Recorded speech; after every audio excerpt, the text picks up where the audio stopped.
What's going on, guys? Coach Lain here, mental performance coach and tumbling technique specialist, and this is why you can't trust your eyes. Do you do this, or even this in your tumbling? Chances are a high percentage of you watching do, and that's okay. Well, not for your tumbling, but it's okay if it happens and you're recognizing now.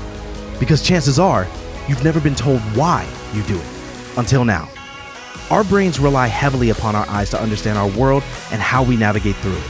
Therefore, we use our eyes for everything, to understand, to communicate, to recognize, and even a few I never understood, like looking down at our food before we take a bite or watching ourselves brush our teeth in the mirror.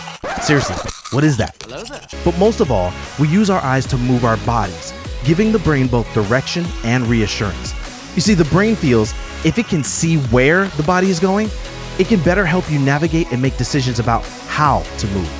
So naturally, when we remove the brain's ability to see where the body is going, it freaks out.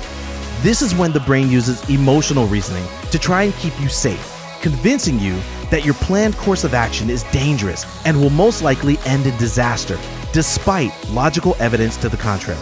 That evidence is called technique, a proven formula for success. So in short, you or your athlete is throwing their head back in their skill to see, not by choice, but by the brain's command. When performing what I call blind skills like back handsprings and tucks, the brain's discomfort is so severe that it employs the body to react, forcing your head back in your skills. So what's the solution? Give your eyes an assignment. There's a reason coaches will tell you to spot your set. It's not because you lack focus, but instead, it's to give the brain an assignment while the body is completing a task the brain would normally find disagreeable. Plus, the brain is not capable of multitasking. Seriously, look it up, Google it. So while the brain is busy looking at that spot, the body is able to execute the technique you've trained it to perform.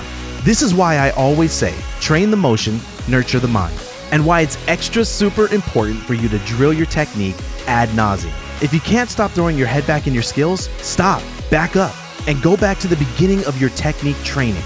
Reprogram your implicit memory with extra steps and specific assignments for ocular focus and head placement.